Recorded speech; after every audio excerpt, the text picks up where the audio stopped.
जय Shri Mahakal Harihar. Purpose has positively power and peaceful positions are there.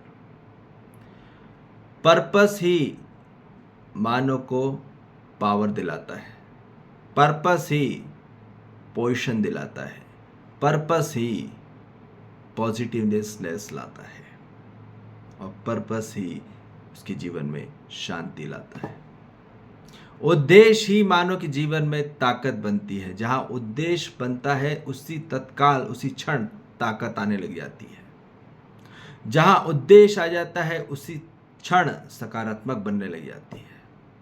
जहां उद्देश्य बन जाता है उसी क्षण मानव के जीवन में शांतिपूर्ण पद प्रतिष्ठा की ओर बढ़ने लग जाता है। उद्देश्य ही मानव के जीवन में असली सफलता लाती है। जहां उद्देश्य नहीं वहां सिर्फ विफलता ही विफलता है। पर कौन सा उद्देश्य? संपूर्ण उद्देश्य कि अधूरा उद्देश्य कि उद्देश्यहीन जीवन? उद्देश्यहीन जीवन यदि हम मानव चलता है, जहां पर्पस नहीं रहता, विदाउट पर्पस लाइफ रहती है। यदि मानव विदाउट पर्पस से चल रहा है तो वहाँ उसको हर चीज़ अब बोर लगने लग जाती है, उदास लगने लग जाता है। थोड़ी देर में उदास हो जाता है, बहुत जल्दी बोर हो जाता है। वहाँ कुछ भी चीज़ अच्छी नहीं लग रही अब उसको, हर चीज़ से उसको कट ऑफ हो गया, हर चीज़ से निगलेक्ट हो गया है, हर चीज़ से रिजेक्ट हो चुका है, हर चीज़ को अवॉइड करा जा रहा है, हर चीज़ को इग्नोर करा जा रहा है और वहाँ सिर्फ टकराव और संघर्ष में हो रहा है उसका जीवन। इसलिए उसको कॉन्फ्लिक्ट ह्यूमन कहा जा रहा है। और यही हो रहा है आज पूरी मानव जाति के साथ। आधी से ज़्यादा जनता कॉन्फ्लिक्ट ह्यूमन में जा चुकी है, वो डिप्रेशन में जा चुकी है, क्योंकि उसको जो प्राप्त होना था वो मिल ही नहीं रहा। इसलिए वो अब पर्पस हीन से जिए जा रहा है। वो जिए नहीं रहा, वो सर्टेनिटी में नहीं जी पा रहा, वो सस्टेनेबिलिटी में जिंदा है। दे आर सर्वाइविंग, वो जिंदा हैं। ठीक, जिंदा रहने के लिए आदमी कर्म किए जा रहा है। इसलिए उसको हर चीज़ अब बोर लग रहा है, कर तो रहा है और इसलिए बोले काम चलाओ करते रहो बस। अब उसको कोई भी क्षण सुख नहीं लग रहा और कोई भी क्षण उसको कोई भी आनंद नहीं हो रहा। तो इसलिए बोल रहे हैं कि अब इस मानव से उठ के होके मानव को अभी कहाँ मानव पर्पस से जुड़ना है। पर अब क्या होता है, कौन से पर्पस से आदमी जुड़ जाता है? चलो ठीक है, मानव में आज पर्पस नहीं है तो वो उद्देश्यहीन जीवन पे जिंदा है, तो उसको बोरियत लग रही है। अब यदि कोई कुछ पर्पस बना लिया, कोई भी पर्पस बना लिया जो कि नॉन एग्जिस्टेंट बेस पे है, जो कि अस्तित्व आधारित नहीं है, मायावी पे आधारित है, जिसका कोई भी एग्जिस्टेंस नहीं होता, जिसका कोई अस्तित्व नहीं होता, उसका हमने यदि उद्देश्य बना लिया, नॉन एग्जिस्टेंस पर्पस बना लिया, तो क्या होता है वहाँ? आज पूरी जनता, पूरी मानव जाति जो साइंस रिलेटेड है और जो आध्यात्मिकता में नहीं आदर्शवाद में रिलेटेड है, ठीक, जो रिलीजन बेस्ड पे मानव है और जो साइंस बेस्ड पे जो मानव है, दोनों मानव आज जो पर्पस बना लिया है वो दोनों पर्पस कभी खुशी कभी गम ला रहा है। Sometimes they will get happiness, sometimes they will get the sadness, but there is no getting any type of consistent certainty in the life.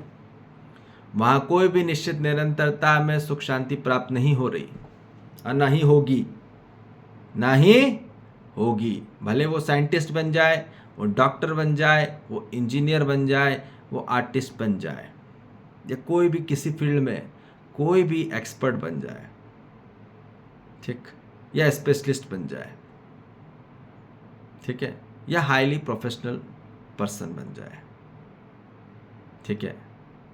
तो ये बोला जा रहा है कि मानव को होना क्या है? पहले मानव को पहले मानव होना है। जब तक मानव नहीं होगा तब तक निश्चित निरंतरता में उसके जीवन में सुख, शांति, संतोष, आनंद नहीं आएगा। ठीक, जब तक मानव का उद्देश्य ही गलत बना हुआ है, भ्रमित के तरफ में मानव का उद्देश्य बना हुआ है, ठीक है, अज्ञानता में मानव का उद्देश्य बना है, ठीक, नासमझी में मानव का उद्देश्य बना हुआ है, और बेहोशी में यदि उद्देश्य बना हुआ है तो मानव अनकॉन्शियस ह्यूमन में है।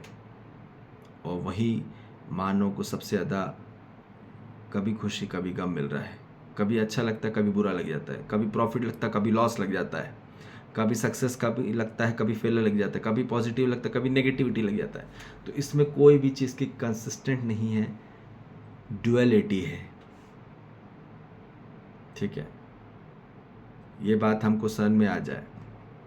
वहाँ इक्वालिटी नहीं है, ड्युअलिटी, द्वंद्वता में फंसा पड़ा है, इसलिए कन्फ्यूजन बोला जा रहा है, इसलिए कन्फ्यूज पर्सन है वहाँ, और कन्फ्यूजन में हो रहा है मानव। इसलिए अब हर मानव को कहाँ पहुँचना है, हर कन्फ्यूजन पर्सन को, हर कॉन्फ्लिक्ट पर्सन को आना है कॉन्शियस ह्यूमन की तरफ, और उसको भी कॉन्शियस होना है।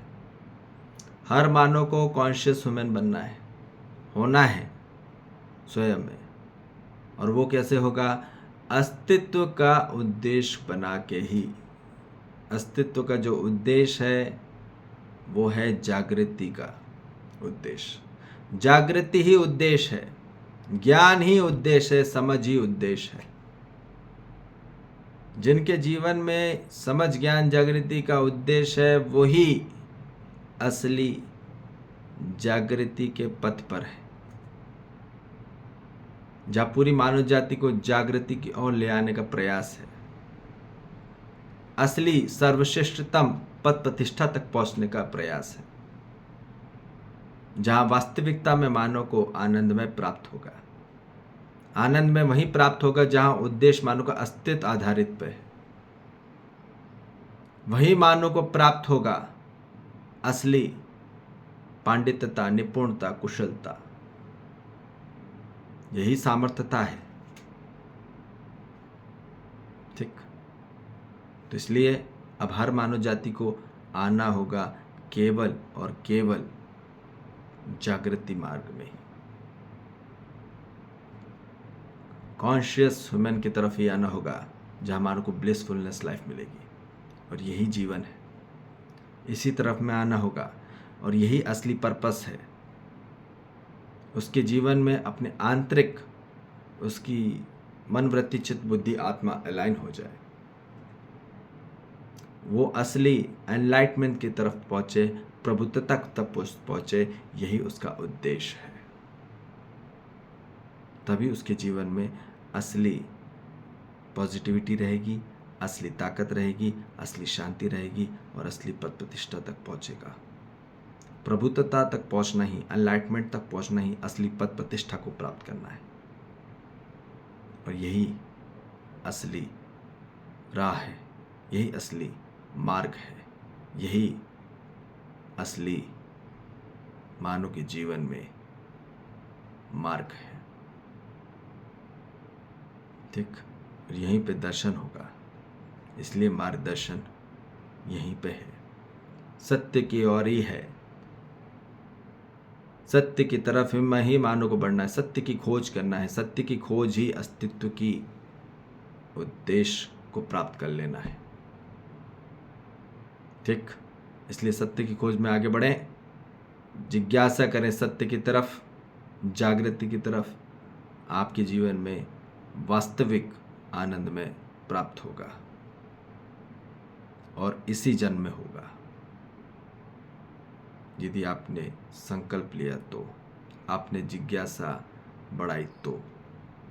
ये पूरा डिपेंड आपकी जिज्ञासा पे करता है कि आप कितना सुनना चाहते हैं, कितना समझना चाहते हैं। सुनने का अर्थ ही समझना है, समझने का अर्थ ही सुनना है। कितना सुना अर्थात कितना समझा, और कितना समझा अर्थात कितना सुना। तो अध्ययन विधि के अनुसार हमको अनुकरण करना होगा, तब हमारे जीवन में वास्तविक समझ बढ़ती चली जाएगी, ज्ञान बढ़ते चले जाएगा, जागृति बढ़ती चली जाएगी। और यही असली विकास है मानव का। यहीं पे मानव को असली ताकत है और असली शांति है। ठीक है जी। जय श्री महाकाल। हरिहर।